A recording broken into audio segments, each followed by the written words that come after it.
menuturkan bahwa intisari daripada yang dinamakan agama itu bukan masalah kiblat itu, tapi di sini lalu diterangkan di dalam ayat 177, yaitu laisal birra an tuwallu wujuhakum qibalal masyriq wal maghrib, seterusnya. Mari sekarang saya artikan ini satu demi satu, kalimat demi kalimat. Laisal birra, bukanlah yang dinamakan al-birra, kebajikan, yang merupakan inti agama, antuwallu wujuhakum, untuk menghadapkan wajahmu fis sholati, di dalam waktu sembahyang, qibalal masyriq wal maghrib, ke arah timur dan barat. Itu bukan soal pokok. Walakinnal birra, tetapi yang dinamakan intisari kebajikan agama, nah ini, ialah man amana, orang yang beriman billahi, kepada Allah, wal yaumil akhiri, dan hari terakhir, hari kiamat, wal malaikati, dan para malaikat, wal kitabi, dan semua kitab-kitab, ayil kutubi, semua kitab-kitab suci, wan nabiyina, dan nabi-nabi, semua nabi-nabi, yang jumlahnya 124.000, tetapi yang disebut di dalam Quran hanya 25 orang yang disebut namanya. Tapi jumlahnya seluruhnya 124.000. Ini satu yang dinamakan pokok intisari kebajikan al-birru di dalam agama. Semua agama, bukan hanya agama kita ini, agama Islam, semua agama. Iman. Lalu yang kedua, wa atal mala ala hubbi, orang yang mau menyerahkan harta bendanya ala hubbihi, padahal dia masih senang kepada hartanya itu, masih eman, wa ala hubbihi, ma'a hubbihi lahu, padahal dia masih senang kepada hartanya itu, diserahkan kepada zawil qurba, famili-famili, ayil qarabah, wal yatama, anak-anak yatim, wal masakina, dan anak-anak miskin, wa ibnis sabil, dan musafir, ayil musafir, wasailin, dan mereka yang meminta-minta, at-talibin, yang meminta, wa fir riqabi, dan ay wa fi fakir riqab, untuk membebaskan hamba sahaya, al-mukatabina, orang yang akan menebus dirinya, hamba sahaya yang akan menebus dirinya, wal asra, dan para tawanan-tawanan yang membutuhkan uang, tapi karena tidak cukup, mereka dibantu. Ini dua. Ini inti agama. Nomor 3, waqamas shalah, yang mau menegakkan sembahyang, hubungan tetap antara dirinya dengan Tuhan. Berapa itu? 3 ya. 4, wa ataz zakah, dan mau menyerahkan zakat. 5, wal mufuna bi ahdihim, mereka yang memenuhi janjinya. Idza ahadu, apabila mengadakan perjanjian Allah kepada Allah, awin nasa, atau manusia. Jadi perjanjian dalam arti luas. Di dalam tafsir Jalalain dikatakan zakat ayil mafruḍah, yang telah diwajibkan. Wa ma qablahu, sedang yang sebelum ini fit tatawwu, di dalam arti sukarela.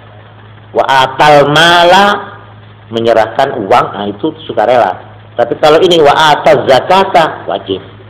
Jadi ada 2 pengeluaran sukarela atas kesadaran, beri kemanusiaan, lalu ada lagi pengeluaran yang disebut zakat yang wajib.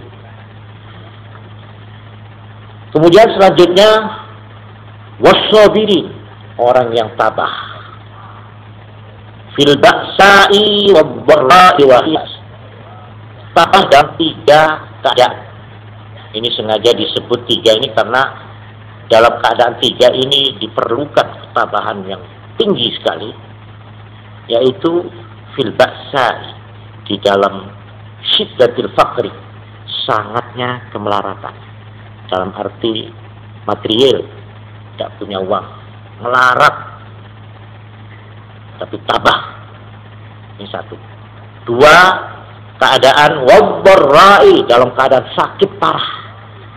Orang kalau sudah tertimpa sakit, ini betul-betul membutuhkan ketabahan hati.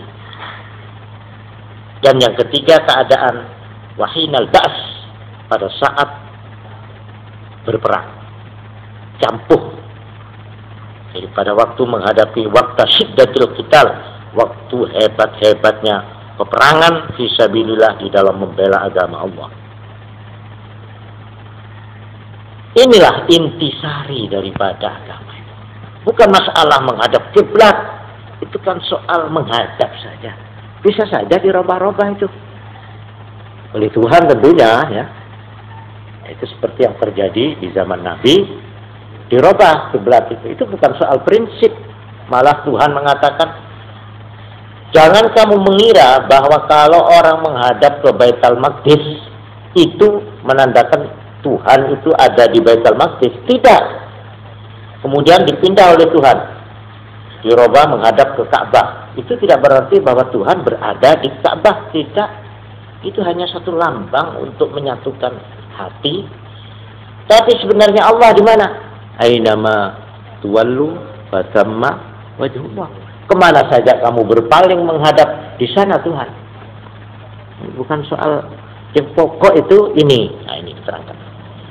Orang-orang ulaikal mausufuna bima dzukira, mereka-mereka yang mempunyai sifat-sifat seperti di atas itulah alladzina shadaqu, yang memang benar-benar shadaqu,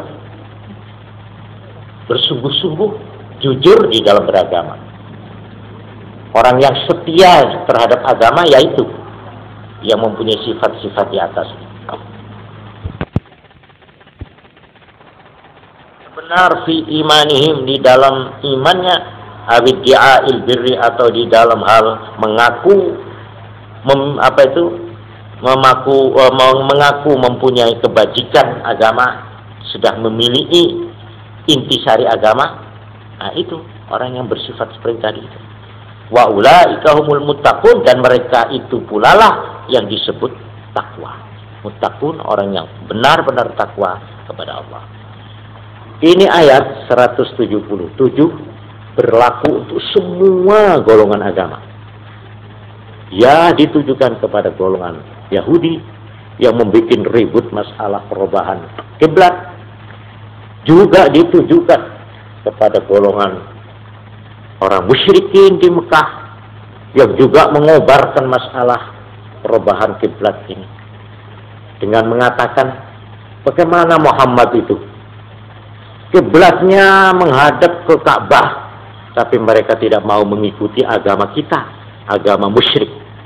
Walhasil masalah perubahan kiblat sebagaimana sudah lalu kita pelajari, dibikin ribut. Nah, ayat ini merupakan palu godam dari Tuhan untuk memperingatkan kepada orang Yahudi, juga kepada orang musyrikin, dan sekaligus kepada pengikut-pengikut Nabi Muhammad SAW. Ini arti secara kalimat demi kalimat. Sekarang perlu kamu catat ini, supaya kita dapat memahami secara agak mendalam. Coba itu yang nimbo itu suruh berhenti. Suruh berhenti.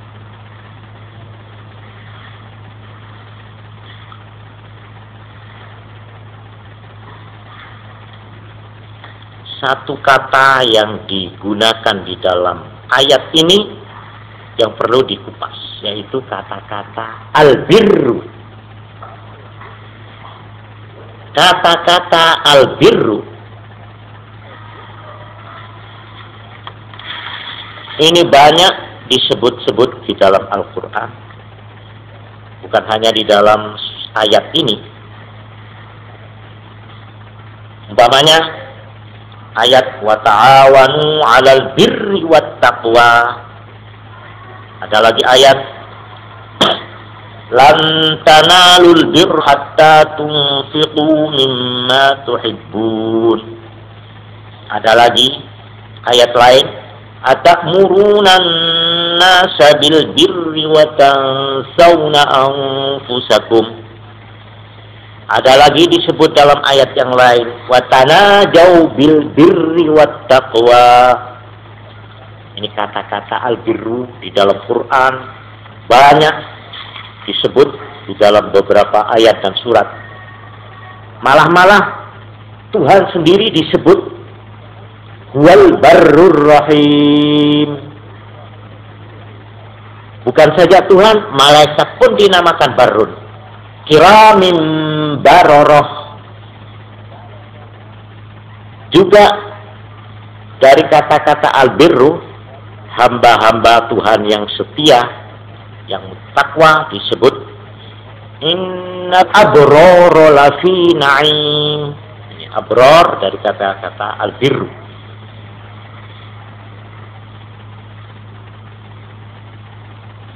Oleh karena itu, dengan singkat, albirru ini ada dua tempatnya. Satu, albirru untuk hamba, untuk makhluk. Lalu yang kedua, albirru untuk Tuhan.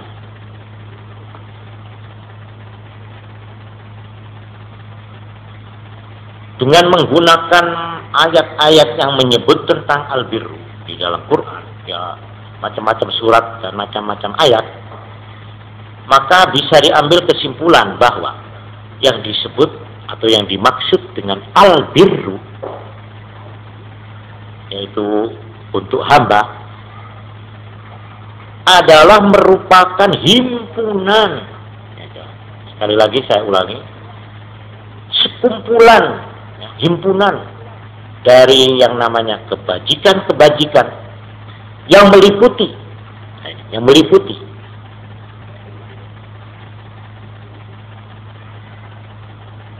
secara rohani atau secara mental, akhlak. Ini satu. Juga meliputi yang namanya karya-karya atau perbuatan-perbuatan, amal-amal, ya, kebaktian, amal-amal kebaktian. Jadi kecuali sifat-sifat rohaniah, sifat yang bersifat psikologis, bersifat mental, ya, bersifat akhlak, maka kata-kata albirru juga meliputi perbuatan-perbuatan lahir. Ini yang albirru untuk hamba.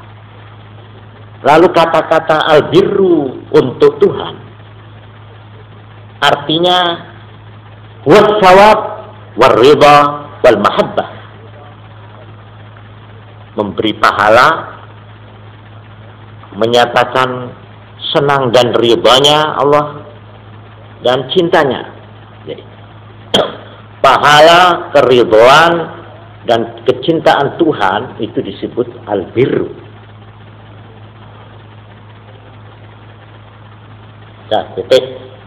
Sekarang secara singkat dari ayat 177 ini, ya, maka kita bisa membagi menjadi 3 kelompok albirru. Albirru yang disebut di dalam ayat 177 surat Baqarah ini bisa kita jadikan 3 kelompok. Coba sekarang supaya pemahaman kita terhadap ayat ini sedikit mendalam, perlu saya terangkan tentang 3 kelompok ini secara singkat. Pertama, al-birru fil aqidah. Kedua, al-birru fil amal. Dan yang ketiga, al-birru fil khuluq atau fil akhlak. Ini semua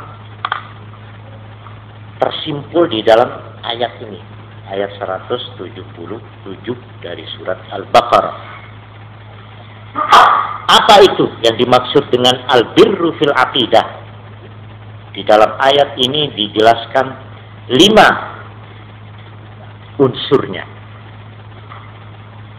yang dinamakan kebajikan di dalam kepercayaan atau intisari daripada kepercayaan. Ini di dalam ayat ini dijelaskan ada 5 unsurnya atau pokoknya. Pertama, iman kepada Allah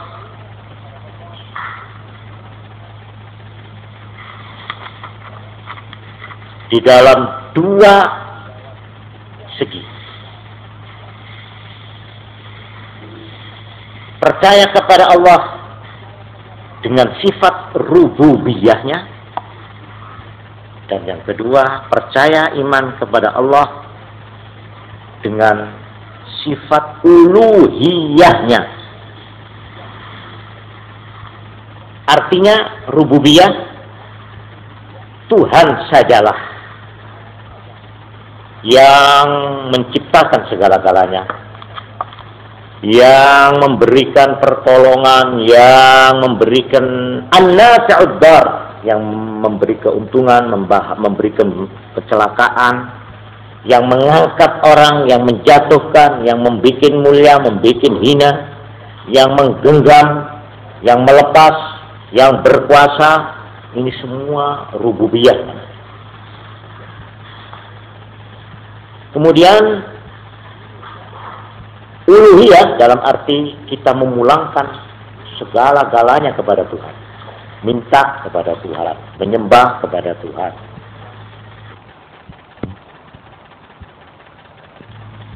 Yang baik dan yang buruk secara teliti dan cermat. Ini pokok yang kedua. Iman kepada Allah, iman kepada hari pembalasan, hari kiamat. Ini merupakan titik tolak dan titik akhir. Perjalanan manusia ini dimulai dari titik pertama, yaitu diciptakan oleh Allah, lalu beramal sampai kepada titik akhir, yaitu dibalas, hari pembalasan. Ini ujung, 2 ujung. Antara 2 ujung ini ada perantara. Jadi ujung pertama iman kepada Allah, ujung terakhir iman kepada hari pembalasan, hari kiamat. Lalu antara 2 ujung ini ada perantara, yaitu Allah. Di bawahnya Allah ada makhluk yang karena sifat-sifat makhluk ini dia bisa berhubungan langsung dengan Tuhan. Ini yang Tuhan, langsung secara bebas dengan Tuhan, dengan Allah. Lalu di ujung yang sebelah bawah, di mana ini Tuhan, di sini manusia. Ini ada lagi makhluk. Yang makhluk ini karena sifat-sifatnya ya manusia biasa, dia itu langsung berhubungan dengan namanya manusia. Tetapi dalam pada itu dia mempunyai sifat-sifat rohani yang bisa menghubungkan dia dengan malaikat. Nah, inilah yang disebut nabi. Jadi ujung yang paling pojok Tuhan. Ya, ini yang paling di atas sendiri. Di bawahnya itu malaikat. Ini yang langsung berhubungan secara bebas dengan Tuhan. Lalu untuk menyampaikan firman-firman itu, diperlukan perantara yang ada di sebelah bawah, yaitu yang disebut nabi-nabi. Nabi-nabi ini karena sifat manusia, ya langsung dengan manusia, tetapi karena sifat-sifat ketinggian rohaniahnya, dia itu bisa berhubungan langsung dengan malaikat. Lalu apa yang dibawa oleh malaikat? Yang diserahkan oleh Allah kepada malaikat, lalu malaikat kepada nabi, lalu nabi kepada manusia. Inilah yang dinamakan Alkitab atau wahyu. Ini 5 unsur daripada albirru fil aqidah. Nah, ini secara singkat, saya tidak usah panjang lebar. Jadi kalau saya boleh gambarkan secara singkat, ya, albirru yang dinamakan intisari kebajikan di dalam kepercayaan agama itu mempunyai 2 ujung. Ujung di mana ujung tolak atau start, yaitu iman kepada Allah, lalu berakhir titik akhir, yaitu hari kiamat, hari pembalasan. Di tengah-tengah ini, ya, di tengah-tengah antara 2 ujung ini, ya, ada yang namanya perantara yang menghubungkan antara 2 ujung itu. Nah, perantara ini terdiri dari 3, yaitu malaikat, terus apa? Nabi, terus kitab. Nah, dengan demikian komplit. Nah, ini 5 unsur daripada yang dinamakan albirru fil aqidah. 1. Yang kedua, kelompok yang kedua, albirru fil amal. Nah, ini saya minta kesabaran untuk mengikuti ini supaya lengkap pengertiannya. Secara singkat saja. Albirru fil amal, intisari yang dinamakan perbuatan bajik atau perbuatan baik di dalam agama itu intinya disebut albirru fil amal. Ini boleh disingkat kembali kepada 2 pokok, yaitu pokok yang pertama pengorbanan diri, dan kedua pengorbanan harta. Jadi yang pertama pengorbanan diri ini nyawa kalau perlu, pengorbanan diri, dan yang kedua harta.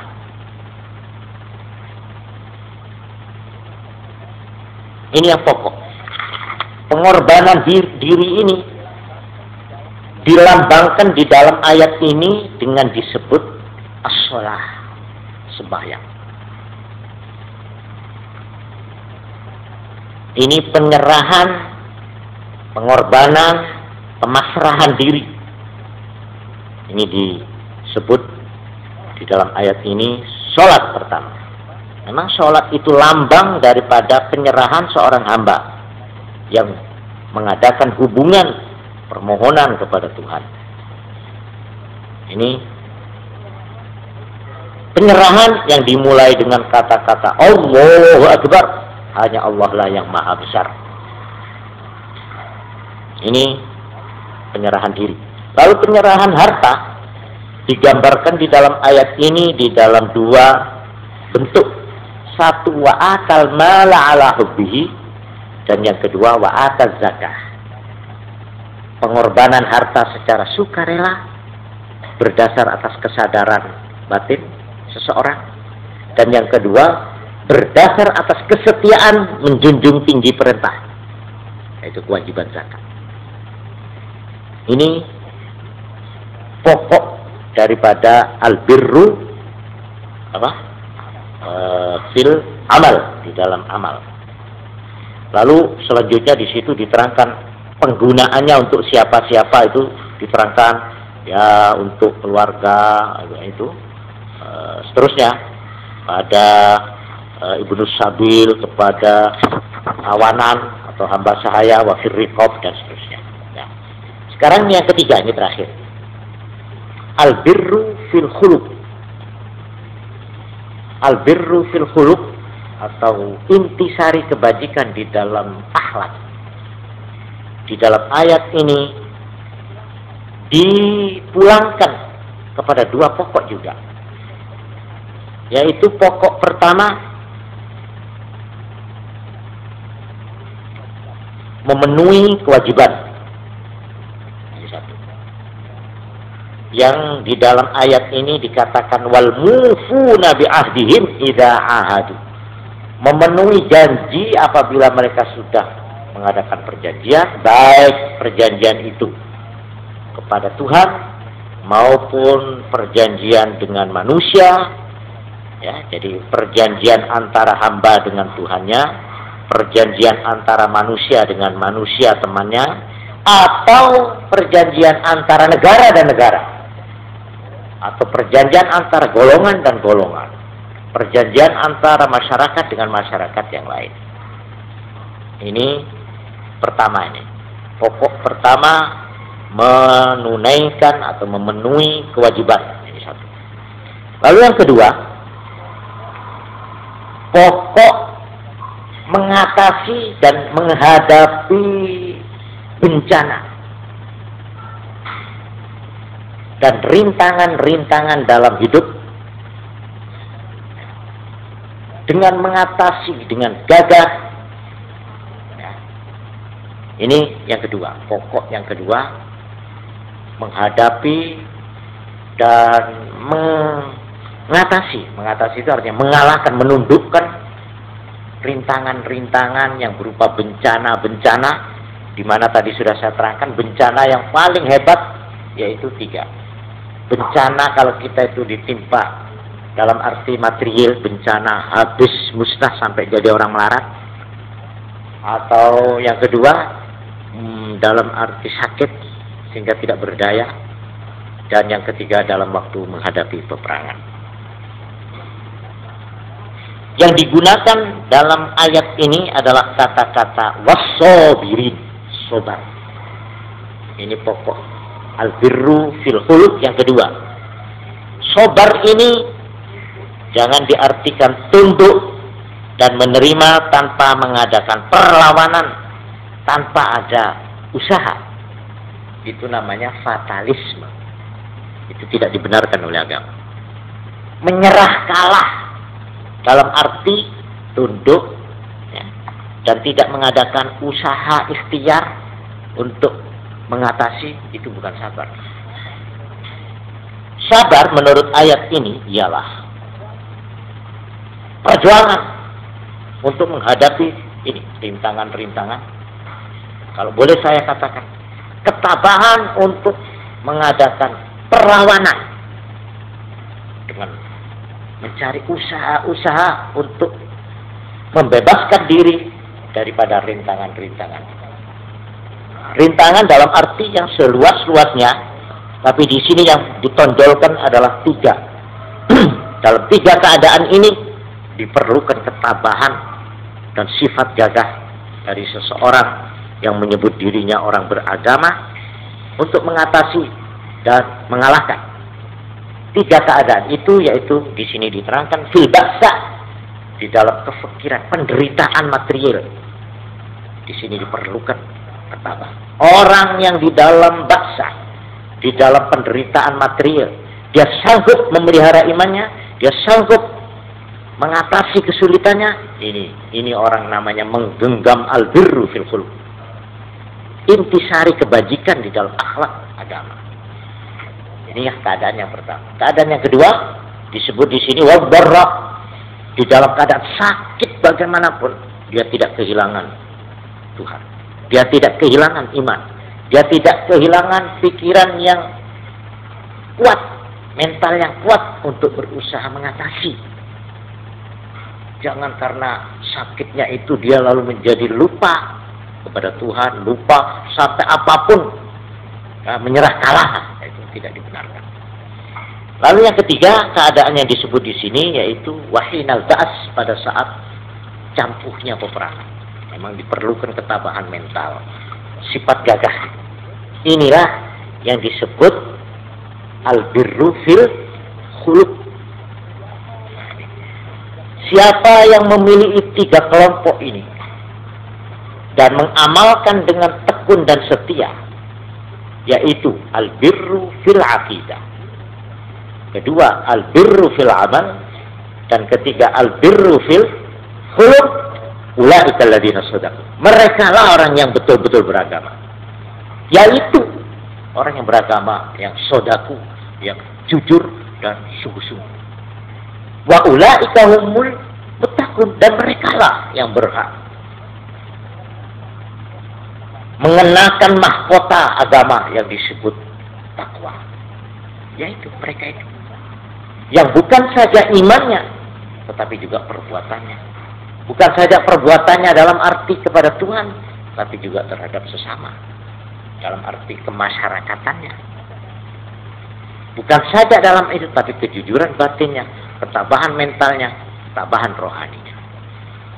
Orang yang sudah bisa mengamalkan ini, maka di atas dasar al-birru, 3 al-birru inilah ayat-ayat nanti 178 seterusnya sampai akhir surat Baqarah, Kanjeng Nabi Muhammad SAW diperintahkan untuk menyusun masyarakat Islam. Jadi ayat 177 ini adalah fondamen daripada pembinaan masyarakat yang digambarkan nanti di dalam ayat-ayat berikutnya, yang harus digarap oleh Kanjeng Nabi Muhammad SAW di kotanya, di kota pengungsiannya itu, yaitu kota Madinah Al-Munawwarah. Nah, ini saya kira cukup cukup penting ayat ini untuk dikaji berulang-ulang. Sebab inilah asas kalau orang mau mendirikan masyarakat, mau memberikan negara, ya ini asasnya. Kalau 3 al-birru ini berhasil ditanam dan dimiliki oleh suatu umat, suatu kelompok, maka masyarakat itu akan berarti ditegakkan di atas dasar fondamen yang kokoh. Ya, kurang lebihnya ya demikian. Wallahu a'lam bishawab. Al-Fatihah.